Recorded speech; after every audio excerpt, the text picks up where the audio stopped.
So hi for those of you that haven't been to a WIT event before. I'm Jonathan Sanderson. So I'm actually the person who came up with the idea for WIT Boss in the first place. So if you could just click your screen there. So here we go. The moment that Joe's been waiting for, the update. So a couple of years ago, I attended an event in Harrogate where there was somebody there from WISE, which is Women in Science and Engineering, and they asked the question if there were any people in the room who worked in WISE, so in STEM subjects, so science, technology, education, manufacturing. So I stood up and said, stay stood up if you have women working for you. I very proudly stood up. And they said, stay stood up if some of those women are leaders within your business. And I had to sit back down and didn't feel very good about myself. They then said, stand back up if you have a daughter, a niece, etc. And back then, so this little gem was just a bun in the oven. So at that point in time, Mila was in the making. So she hadn't actually even been born yet. But then said, stand up if you'd like that young person to be able to work in whatever subject they want to, and then stay stood up if you'd like them to become a leader within that field. And obviously, I want my daughter to be able to do whatever she wants to do. So as you can see, she's probably going to be some kind of BMX rider. That's one of her favourite hobbies at the moment. But I quickly realised the problem as well, because so even though I was staying stood up for having women working in my team, at that point in time, literally half of the room sat back down again.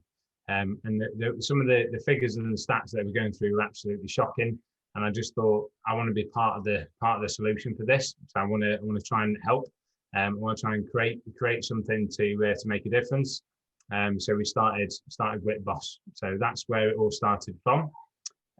So that's the intro. So Mila will always be the face of WIT Boss. So hopefully in 20 years' time, when she's achieved great things, she'll still be part of this, and she'll still be the picture of WIT Boss. But I'd now like to hand over to Luisa, who's one of our presenters for today. I'd also like to say thank you to all the guys from ANSA as well for doing this talk for us. We really, really appreciate it. And I hope to see you all at some point soon at a physical WIT Boss. So it would be much nicer to do this in person. But yeah, I'll hand over to you. So thank you very much, guys. Thank you, Jonathan. Cool. So I guess should we get on with sort of introducing ourselves first, and then we'll go over sort of the topics we want to discuss with everybody. Kate, do you want to... Oh, if everyone's on mute, that'd be lovely.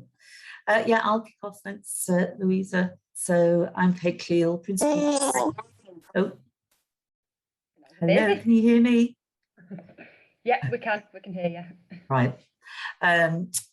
Kate Cleal, Principal Consultant from ANSA. I've been at ANSA for just over a year now, and yeah, it'd be a really great opportunity to share my experience with you today. Tessa, want to go next? Yeah, so hi, I'm Tessa May. I'm a lead technical consultant at IT Digital. I've been there for just under 4 years, coming up to 4 years in September. And likewise, I'm excited to be here and share a bit of my journey with you guys today. And I'm Luisa Van Der End. I'm one of ANSA's senior Agile project managers, and I'm also a Scrum Master as well. I've been at ANSA now 2 years, but sort of been in the tech industry for probably about 6 years, something like that. But yeah, like Tessa and Kate, I'm excited for this. It's sort of my first event, Women in Tech event, which yeah, really excited for.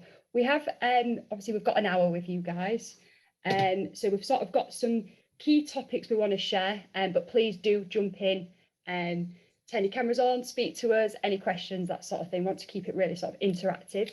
But we just want to go over like 4 sort of areas, and obviously discuss our journey so far, so how we got into tech, all very different, and then we want to discuss about planning your career, so starting with the end in mind, using your network, your resources, and building that sort of mentorship around you, and then also the advantages about being a woman in tech. I will stop sharing my screen. Kate, do you want to start off with your journey? Yes, gladly. So slightly longer than the other two, but yeah, my journey, if you like, started as when I took a role as a technical author. And what that meant was, if you like, if you remember, there's a move to take gobbledygook, government gobbledygook legislation, documentation that's hard to understand, translate it into plain English. And there's a actual government-backed plain English campaign. The company I worked for at the time actually won plain English awards, and we met Princess Anne, and she made the award, which is all great.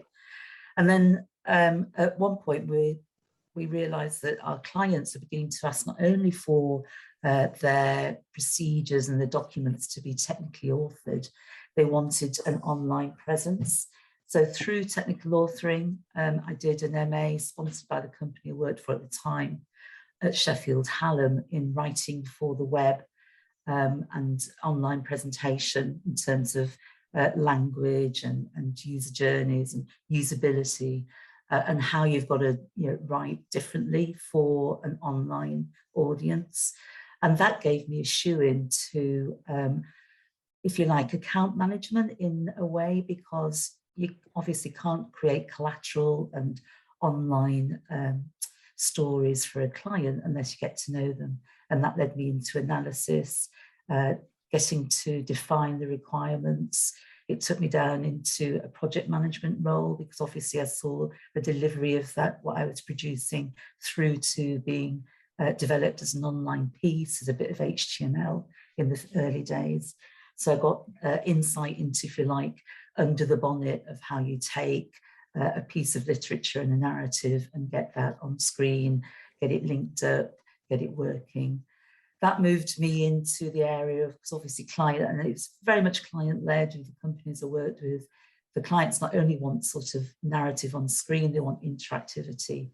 So then I found myself working with developers to build things like APIs, e-commerce as it was called then. We had clients in retail who wanted to be able to give an opportunity for their customers to shop online. So it was, if you like, through what we call soft skills that I got into tech, and we'll talk about soft skills later, but it was very much through the route of analysis, project management, the delivery life cycle, then into account management, and then finally into consultancy. Cool. I will share my journey. I guess it's a little bit of a shorter journey. At university I did geography. Don't really ask me why I did geography. I think back then, when I was sort of 17 and deciding what I wanted to do, I loved traveling. I sort of knew I liked sort of the exploring the world, but I just didn't really know what I wanted to do. So yes, I did geography, and then it was sort of on a placement while I was at university. I got sort of on a placement to do with sort of sustainability, but I got dropped into sort of the IT team. And it was sort of within that it was only sort of a 3-month placement. It was within that I thought, actually, this is never really sort of, tech's never come into my mind really. It's obviously you do IT at school and stuff like that, but actual like tech never really came into sort of like consideration. And it was sort of when I was in that team of just the sort of the notion of sort of analysing, developing, and sort of seeing the end goal sort of in front of you just really sort of like excited me really. And I always did notice that kind of what sort of like made me stumble and not really maybe switch university courses, because people do that switch, was because it was all guys. So it's kind of, I just kept quiet about it really. But then it was when in sort of like my final year, when obviously you're having to then like, right, I'm an adult now and I need to make a decision of what I wanted to do in my life and where I want to go. I still obviously knew that I did like the idea of tech, but I'd not done a degree in tech. I'd not done A-levels, anything like that. So I thought, how can I actually pursue a career in tech? So obviously with geography, with sort of like business studies, and I really did tailor my degree to be more like, when you choose your modules, I did tailor it to more sort of like the human side of geography as opposed to like rocks and stuff.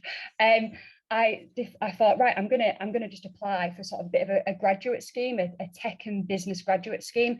And I know there's absolutely loads out there. Like we do at ANSA, we have like a few different academies. We've got dev, test, PM. So I applied for something like that, and then just it was from there really, literally like the first day, I just obviously got really lucky and just was in a great team and started off as business analyst. Really found my feet with that for a couple of years, sort of getting under the actual tech, sitting with developers, testers. And then I transitioned over into project management and sort of stakeholder management. And that's where I really thought, this is where I belong. So I continued that journey there and then sort of spread out more into sort of like consultancy where I am now. And that's where I picked up being sort of a scrum master, because I really enjoy having them tough conversations with clients, but then I also like being part of a team. So that's why I kind of like my role. It's sort of a hybrid role of a scrum master and a project manager. So I get the best of both worlds. But yeah, that's my journey. So from studying rocks to ending up in tech. Tessa? Yeah, so my journey in a way is kind of similar to Louisa, with a change of interest at the start. So I started off my career after uni as a maths teacher. So I've always been, I've always loved maths. That's kind of been what I did through my academic career. So I did maths at university, and I've kind of always gone, I just want to do maths, that's it. Went into being a maths teacher and quite quickly realised that it was not the job for me. I think the things that I enjoyed about maths and I had enjoyed before, I was finding that teaching didn't tick those boxes. And I mean, there's the whole host of reasons for that, and there were aspects of it that I loved, but I knew I wanted to look for something different, but I wasn't really sure what. So actually I only did a year of teaching. I got my qualifications and then started to look for new jobs. And I'd heard that actually software development goes really well with those who've done maths because of all the logic that's behind it. So I kind of put a few feelers out there. I'd started looking at jobs, and I was getting to the point where I was thinking, okay, I'm interested in this, but I'm probably going to have to do quite a bit of studying before I'm at a point where I can get a job in this field, because I'm starting from scratch. I've never done programming before. And then I found out about Answer Digital, and they run an academy. Louisa's just mentioned. So we have a developer academy, which is a 12-week training course, which you go from kind of coming straight out of uni to being a full stack developer, or from a career change. And at that point, the kind of criteria for getting onto that course, you needed to have done some programming before or have some base level of knowledge. But they gave me the opportunity to do the technical test to apply for the academy. And I could either do it within a week and have a shot for the next academy, or I could take 3 months, kind of learn a bit more and apply for the kind of next cohort that would have been starting. And at that time, I didn't have a job, so I thought, right, this is a great challenge. I'm going to give it my all.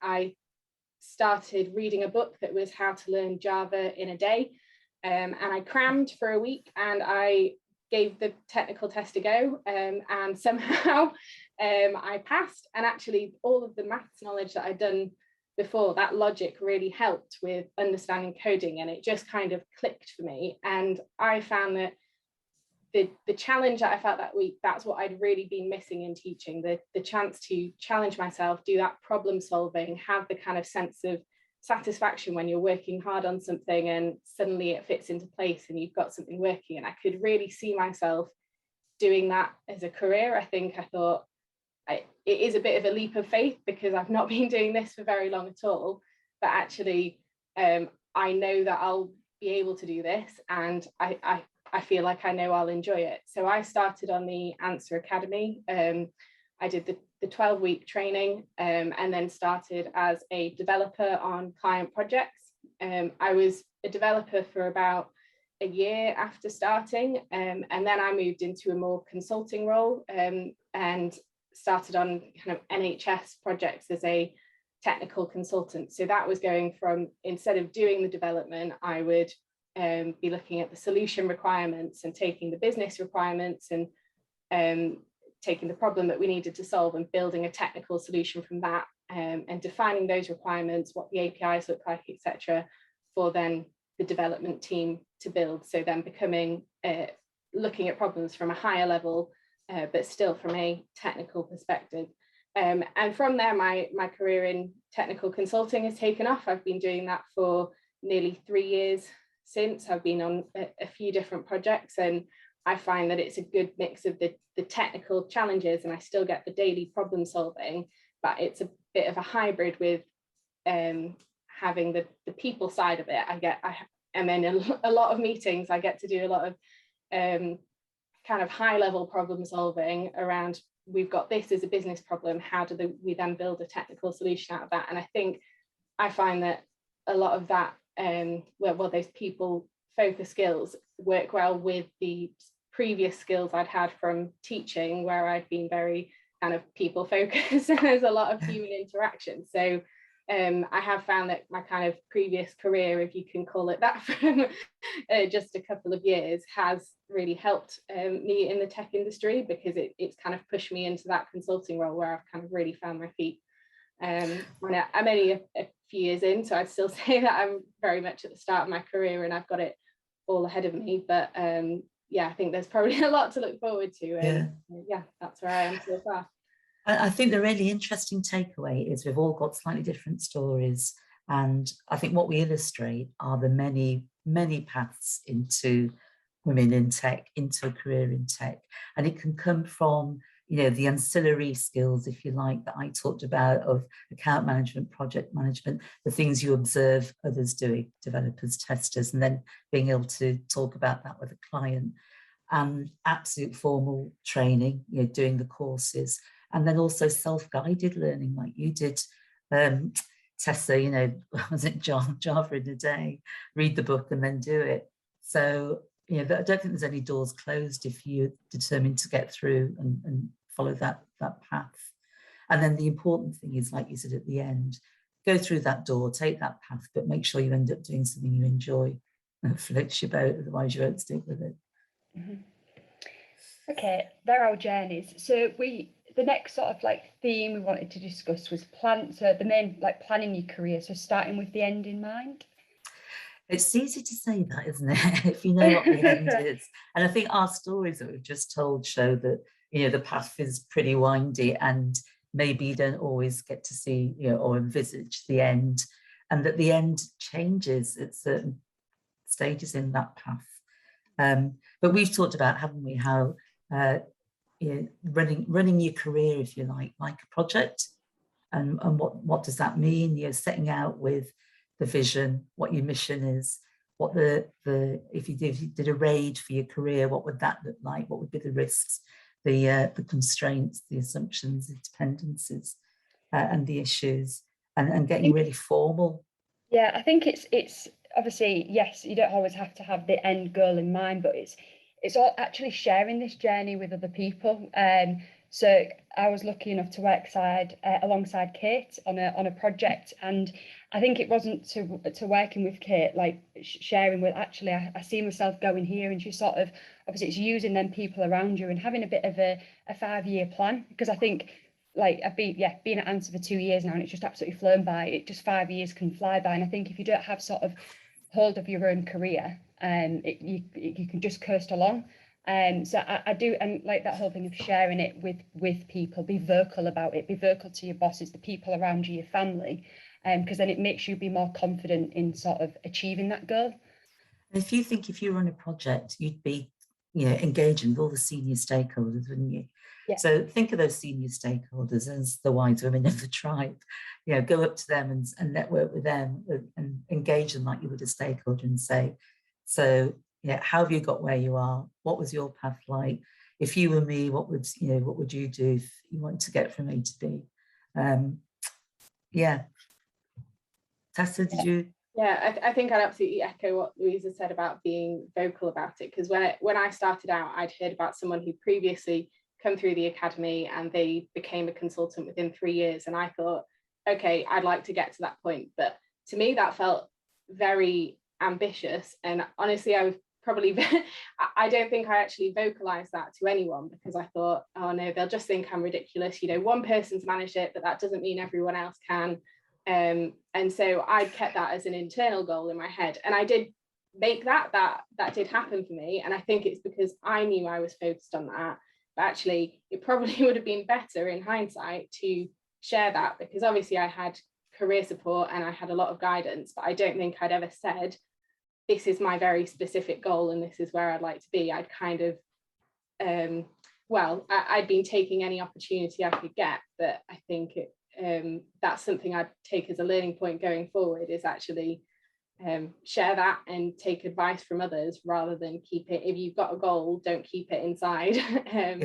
Share it's like kids when they say, when I grow up I want to be a train driver. We need to start vocalizing, in 3 years time I'd like to be, and not feel sort of coy about it. Louisa, you're going to say something? Yeah, no, I was going to say it's so I mentor a few other ladies, and it's I think we're very polite, and I think we sometimes we dare sort of like shout out about who we want to be and what we want to do. And so I've sort of the couple of ladies that I do mentor, I'm sort of like their advocate, and I sort of like champion them to be confident, and if you want to be that, you can be that. And I think what like Tessa's touched on, she's never done testing deving before and stuff like that. It's I wish if I could, like, one thing I knew before starting out, it's you don't actually have like a career in tech, so you just think technical, you think numbers, lines of code, you think like a lot of people just write it off. And I wish I knew back then, it's actually there's a loads of different aspects to tech, and there's so much stuff out there that you can pick up, you can join these sort of forums as well. I just wish I did more of it. Like I think that meeting other people, like-minded people, has sort of helped me along my journey, definitely. That brings us nicely segued into our next topic, Louisa, of using your networks and mentoring, and really exploiting those connections you make. For me, I have had 2 really influential women in my career to date, and exactly as you just described, Louisa, they saw things in me that I didn't necessarily see myself, and just woke up that self-recognition in me to, yes, go out and apply for that job. One of them actually was a bit audacious. I went on holiday, came back, and she said, I've put you up for that promoted role. So you've put an application in on your behalf. Now, I would have gone on holiday and thought, I'm not good enough to apply for that role. She saw something in me, and it was just that push that kind of pushed me on my way. So take counsel, use your networks, use your connections, and ask them candid questions about yourself to encourage that self-revelation and self-knowledge. Yeah, and I think there's a lot of forums out there where I think we're going to share some links at the end of it. We are. There's a lot of like forums out there where you can sort of get free memberships and be a part of this. And I think sometimes, definitely sort of like my earlier years in my career, I was quite nervous to be vocal about sort of, obviously within tech there's so many sort of like acronyms and big fancy words, and you just were sometimes scared to voice. And I think them sort of forums is a safe space, and it is creating that safe space around you. But it's obviously not just amongst women, it's sort of being confident with the guys as well. So obviously within sort of, we are a minority, but it's making sure you build like good relationships with them guys as well to support you on that journey, and being open on that journey. I think one of the links that we are going to send, the free membership one, I'm definitely going to be honest, I'm not part of it, but looking into it, I'm definitely going to be part of that. And I just think reading a few things, it opened my eyes as to the different events out there where you can join, free collateral, free training programs, and free workshops, and that's something I want to get involved in more. Definitely. Even if you're not a joiner of things, the collateral that's on those links that we're going to share is great just to dip into, and got some really good ideas in there, and some really good narrative that women share their backstories, a bit like we are doing today, that you can kind of take heart from. So even if you don't join, there's a lot of free stuff that are available on those links that we'll share at the end.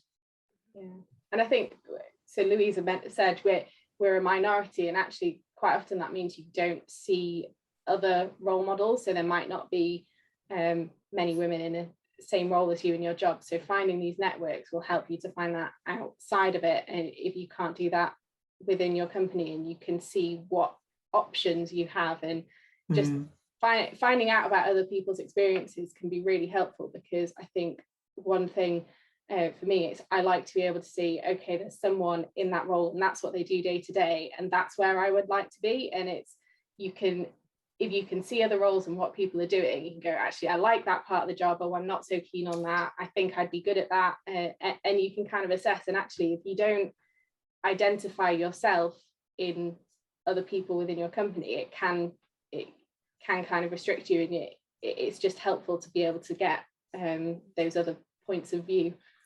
And those external points of view as well. And it doesn't have to be formal either. If there isn't a group in your company, start one. It could just be a mail out to all the women in your company saying, shall we have 15 minutes? And I know we do this in ANSA. Shall we have a 15-minute coffee club, but we just get together, share pains, glories, triumphs, challenges, and make sure it's formal as well, so you get something out of it. What can we learn? Who's got something to teach us today? When we meet, at least one of 3 meetings will be anybody got anything to teach us today? Any wisdom? Luisa, you're going to say something. Yeah, I was going to say, is there any Scrum Masters in the audience? Is there any of us? Is it just me? Might be. I saw. Oh, is somebody speaking? Put the hand up.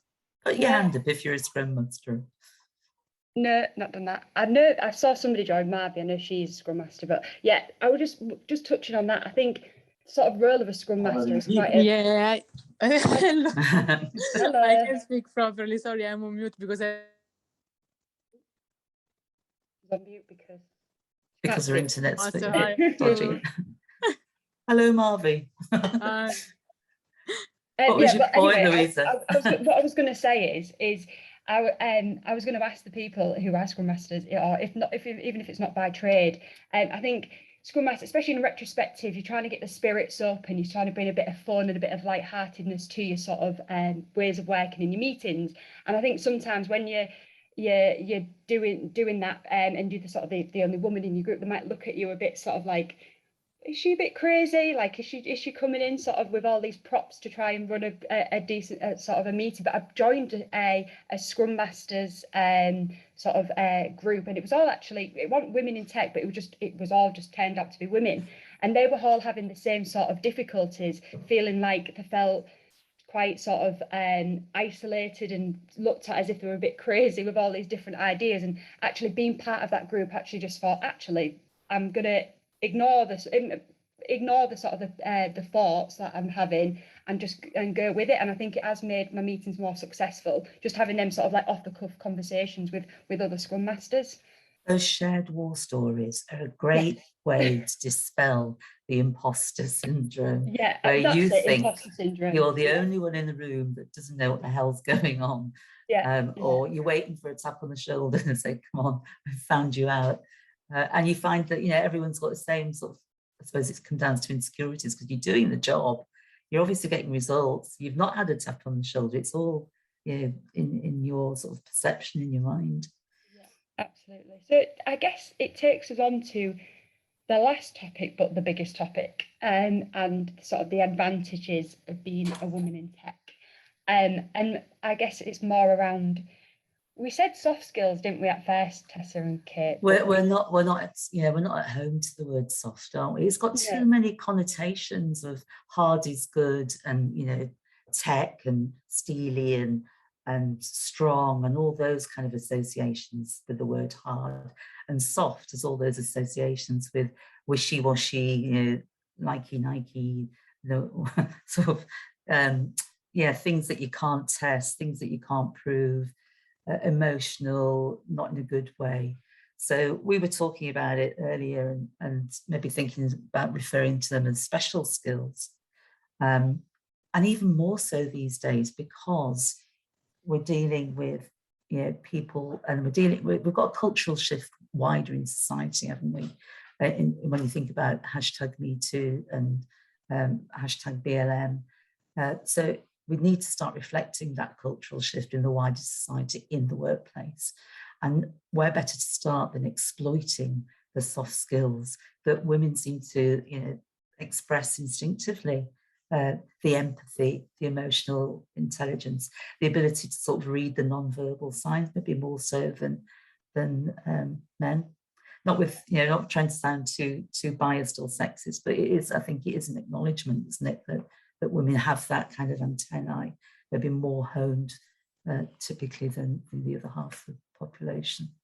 I think that's sort of why we're all doing so well in our each and every role. Reading the room is a big thing, I think, especially more so when you're remote working. But I stand by the phrase sort of a happy team's a productive team, and I think reading body language, reading if people are okay mentally, well-being and health as well. And I think we are great at that. And I think if we're picking up on that and being vocal about it, and we can share if we're not happy outside work, inside work, with the work. And I think we need to encourage that. Because, like I said, if a team's not happy, they're not going to be performing, and you're not going to be hitting them project goals. But yeah, I think we're good at that, definitely. And there's an industry push to have that culture at work, isn't it? You see that more and more as being a sell when companies are sort of putting up their company CV to attract talent and recruit. That is it's a positive message. We embrace, we have procedures, we have a framework that is concerned about your well-being, and we endeavour to maintain a good sense of well-being amongst all our staff. Yeah, I think you introduced something at Answer, Kate, as sort of like a bit of a health check.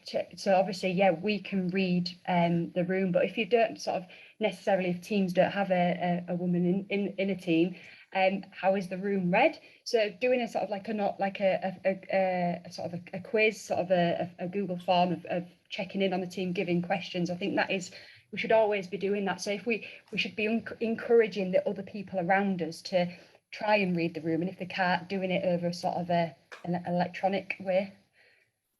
I think it's not to say that men can't have these skills, because obviously there are a lot that do have these skills, but I think it is the thing of it can be instinctive for us, and also maybe we're less hesitant to show those things and ask someone about well-being. And I think another part is we can be very approachable as women, because we're kind of seen to have those special skills. So actually we can often become the go-to within a team for someone who just wants to have a chat, or even someone who just wants to ask small questions that they think are silly. I know that I find in a technical role that a lot of those in non-technical roles who need to find out something about the project will come to me, because they know that I'm not worried about answering any question that they might seem is stupid. I can be very approachable in that manner, and so there is a lot that we can add benefit to, and exploit those special skills can really enhance teams' productivity and a team kind of bond and relationship. And that approachability is also an indicator that we're good listeners as well, and active listeners, which again is a special skill that isn't exclusive to females, but maybe it's one that we as a sex practice more openly and more readily. And having got all that intelligence and insight into people's lives, it makes us really good at developing a team feel and setting a culture for a team when it works well. Yeah, I think as well, like at a party, we'll make sure everybody's got a drink in the hand, and it's that same thing in a project. I always make sure that everybody's happy and take the time to one-to-one speak to each other. It's more difficult remote working now because you're not in the office, and so I try and recreate that sort of like coffee break, meeting in the kitchen sort of chats, because I think especially remote working, it's every conversation's work, and I just do think bringing more that sort of that atmosphere of not feeling pressured to have a bit of a break, and I think we really do encourage that, definitely. It's a really good comment from Chantal in the chat as well. She said she runs a check-in and check process, and often it's just the fact that we do ask that question: how are you feeling? Are you okay? you look a bit quiet, you're being a bit quiet, and maybe others are less eager to ask that question for fear they're getting an emotional response back and wouldn't know what to do with it. Whereas I think maybe women in tech and women in general are happy to ask those sort of questions because they can cope with maybe an emotional response if someone was to really have an issue and you've asked them that direct question, you feeling all right? They know how to handle the response. Yeah, and I feel like we are good at them difficult conversations, whether that's with stakeholders or your peers, providing constructive sort of feedback. I think we are sort of best placed with giving that as well, because I think it's sort of just the whole thing about being a listener is more important than sort of being verbal, because people want to like offload onto you, and I think sort of dealing with that, if you're giving people some negative feedback, it's also listening back as well. So how do we provided negative feedback or whatever, how do we overcome that, and then doing another check-in with them, because there's nothing worse than getting some bad news and then that's it and you're sort of hidden away, and I don't know, I'm a worrier and I overthink things massively, and I think everybody else will. So it's making sure that we're checking back in with people and delivering that in a and that good listening skill, as you say, you bring it into play in work in terms of conflict management, don't you? Whether it's on the team or a difficult conversation with a stakeholder or client. I love that comment from Fiona about not falling into the work mum. I'm just guilty of that all the time. But what I've tried to do is pull back, and rather than be the work mum to an entire team, is maybe foster my wise women of the tribe. So I am a little sort of consciously biased, I think, because I think we all need a bit of a hand in what is essentially a male-dominated environment. So I would gladly be a workman to my ladies. I think with the point on listening, I think there's also a balance to be had with our kind of soft skills, because I think I find that because we can be kind of so conscious of what everyone else is trying to do, I don't know, what I find sometimes is that because I'm quite good at listening, I then find it more difficult to get my word in the edgeways in some meetings. So I think there's a balance to be had between practicing your soft special skills and also learning to be a bit more assertive on some things and not necessarily follow your instincts of, oh, I'm going to wait till everyone else is completely finished and what they're trying to say before I then jump in with my opinion, because I tend to find, I don't know if it's maybe it is just me and that's my personality, but I think there is also a thing of as women it is harder to get our word in the edgeways on some things and kind of assert our opinion and assert ourselves as someone who's or even maybe it's just a feeling of going, actually my opinion is as valid as someone else's in this room. But I do think there is a balance there. Yeah, and you often find yourself asking permission, don't you? Can I just say, can I just make the point? Whereas really we should just sort of say, I find, or I'm observing, or I think, yeah, or caveating everything you say. I mean, I was doing it there. I was saying, it's only me. But caveating your opinion, but oh no, but if you don't agree, that's fine. Actually learning to kind of hold your own is a really valuable skill. And that is a double whammy that Min's just posted about. You can have a good proportion of females in the company, but you go into a senior meeting and most of them are men. So then you've got one, you're outnumbered, and two, it's a room full of seniors. So my tactic there would be, I'm here for a reason and they're giving me a seat. So make the most of it. You're there, you've got as much right to be there as the seat next to you and the seat across from you. It's going to come with practice. That's a good point, what Min's just said as well about she got told by a mentor, when you're going to that meeting, sit in the middle, not at the edge. Being confident. I used to work for a Japanese company, and the prime seat, which you always gave to the guest of honour, was facing the door but furthest away. So I think historically you can be assassinated or people in front of you got shot first. So yeah, go for that prime seat that the Japanese really honour. I think a sort of last point is yes, it is all women in tech. I know Jonathan said at the start about sort of having the next event is going to be more from a male audience, but it's getting sort of that advocate as well, because just for a total example, most recently we've talked about sort of maternity and re-looking at sort of our policy. But obviously, yes, there is paternity as well, but it's actually getting an advocate for, so it's not just a group of sort of women coming sort of all guns blazing, we want this to change. I think it's actually finding that advocate and letting them be part of it, because if not, I think it can come across quite, we say that men are dominate, but we could look like that if we all sort of come in all guns blazing. So it's trying to find that advocate to being part of your team as well, which I think is great. Like Jonathan sort of running this, I think it is good, and I think we should, definitely encourage it more. Yeah, and I think it's great when men get involved in women in tech events. I think there was one that I went to previously where we had 2 men on, and actually they did have a lot to contribute from a perspective of even just having wives and partners that could identify with the same things. I think it's really great when men are interested in learning about women in tech, because that just goes, it helps even further with finding that balance, because if they can learn how to support us in meetings where we might feel like our opinion isn't valid, then it's just going to make it easier for us in those scenarios. There'll come a day when we won't need to have conversations like this. Everything will resolve. But right now, in 2020, the GAFAM collection, that's Google, Apple, Facebook, Amazon, and Microsoft, their workforce was still only 25% female, and we're 50% of the population. So I've got a way to go, even amongst those big giants that put themselves up as especially woke. I'm conscious that we've got 15 minutes left. We want to allow time for any questions in the chat and to answer those. Just having a look. Marvi, very good experience in my former company, where being only 2 women in there made us to be listening more and thought into every senior management meeting. Yeah, there's a lot to be said for just being put in the middle of things and you sink or swim, don't you? And the more you do it, of course, and the more you have to do it, the less daunting it becomes.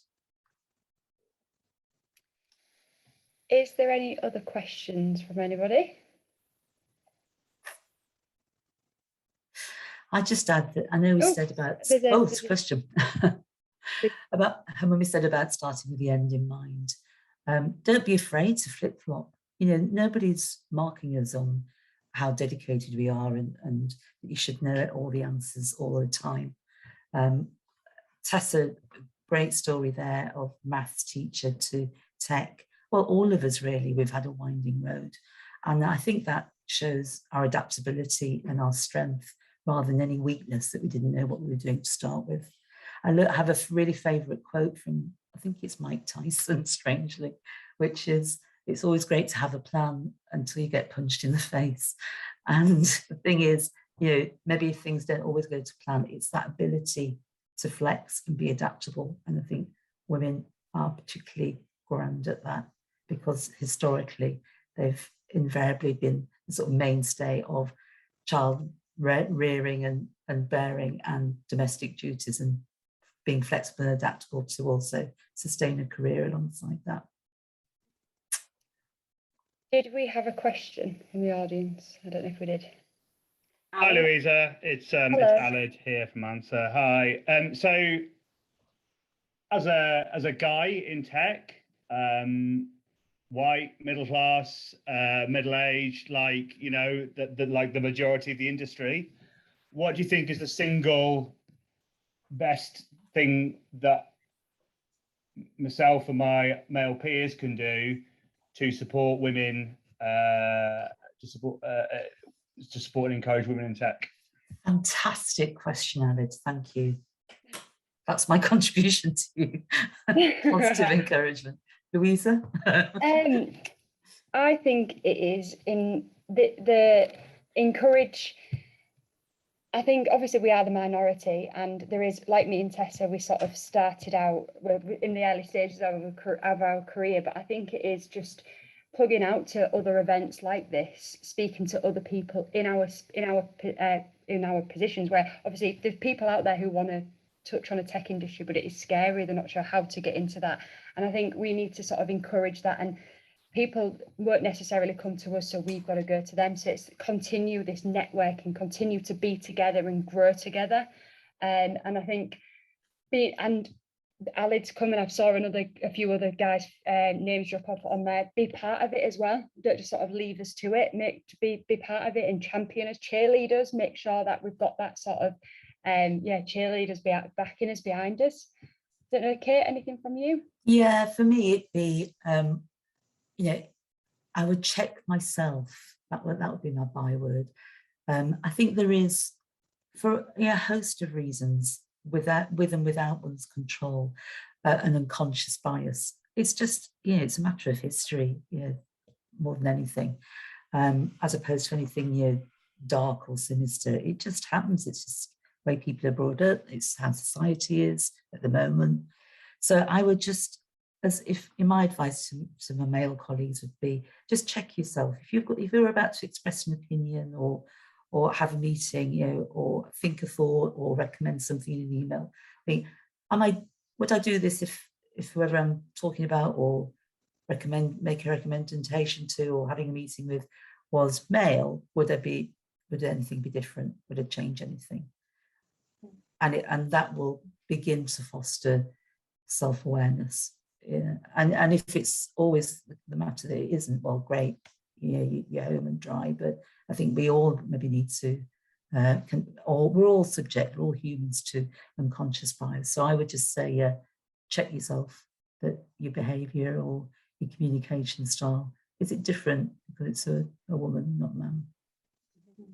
I think I'd add doing research on it as well. So you put into Google, how can men support women in tech? And there's a number of articles that come up, like 10 ways men can support women in tech.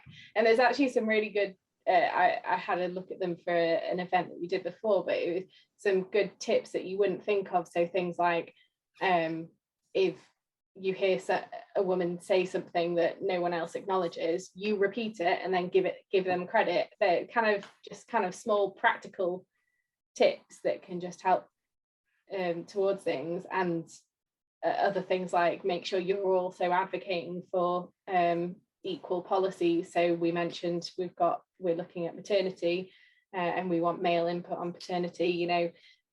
There's quite a lot that can be done, and I guess there's finding things that are practical that you can do in your role, worth just having a look at some articles that say these are all the different things you can do, and maybe pick a top 3 that you can run with just to make a small amount of difference. Good question about how companies encourage more women into tech. I would always say that I'd like to see companies really ramp up the L&D offering, so that capability to change direction, that's supported by training and learning, whether that's self-guided or something more formal. I think has got to be a big plus for me. Yeah. I wouldn't have moved from analysis into project management without having that opportunity to study for the MA, to do those industry standard professional qualifications through the BCS as an analyst, and then in terms of Prince 2 and Agile, doing those sort of formal qualifications, all supported by really good companies that the good fortune to work for. Yeah. And I think another thing that they could do is, obviously we've all taken time to come to this, but sort of, I know some companies won't allow you to have that time away, billable days and stuff like that. And I think we need to make sure, obviously we're hopefully going back to a world where we can meet in person, but going to events and being able to give them that time to go out and build networks. Obviously that'll build network from a recruitment point of view, but it'll build network from like a personal point of view, building confidence, making friends. And I think we need to sort of all stay together within this area. And how do we do that? But we do that by meeting each other. So I think companies should really, really challenge, go forward with that. Making a case for that time out, if you like. It comes back to running your career like a project again. Make a business case for why you should attend an event, or why you should get a day a month for self-guided learning, to whoever's making those decisions in terms of budget, in the same way that you would make a business case for a project and delivery. Tessa? Yeah, I think one thing, it's kind of almost like a chicken and egg scenario, but I think women attract other women to companies, and I think part of that is being able to see that actually that is a job, a workplace that works for women and women enjoy being in.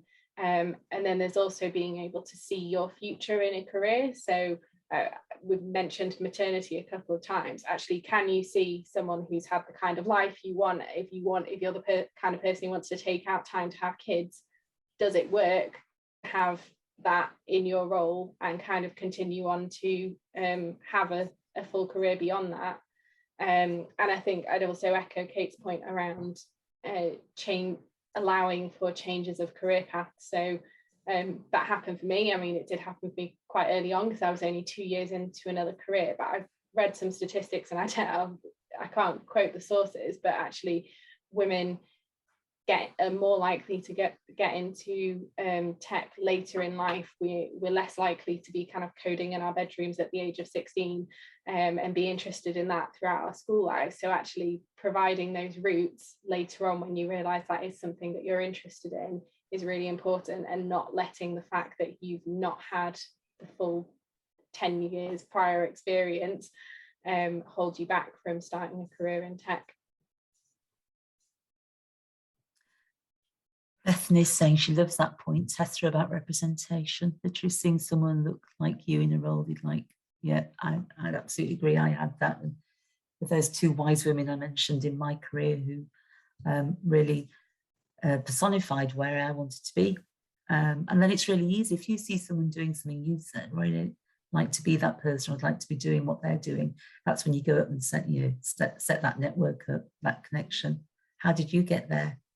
What challenges did you face? What did you have to do to get where you are? Thank you, Tamara. Cool. Is there any questions or anything else from anybody? No, I think we're good. We've got those links to share, haven't we? Yeah, let me just... Do you want to drop them in the chat? If we can? These, I think the girls, Kelly and Aisha from Carcom are going to send them over with the recording, aren't you? But these are sort of the free ones that we've sort of come across. And then obviously this one here is what Kate's got, and it's obviously free membership, which is just great because obviously a lot of them out there need to pay, not massive pay, but this one's really good. But yeah, we'll send them over. But yeah, it'd be great. I think we should. Yeah, lots of events that they host as well. So hopefully see some of you there. That'd be great. Yeah, and if you see any of us, come and tap us on the shoulder and say, "Oh, I heard your talk. Yeah. Let's have a chat." Yeah, I just got to say that would be good for us all to sort of go to the next events. I know Jonathan said he's got some more. Yeah, face-to-face ones. That'd be really good. It'd be great to see everyone there. Yeah. Yeah. Thank you so much, ladies. That was so good. Cool. Thank you, everyone. You're welcome. Thank you. It was good to meet you all anyway. Thank you. Thank you. Thanks a lot. Bye. Bye. Thanks very much, ladies. Bye.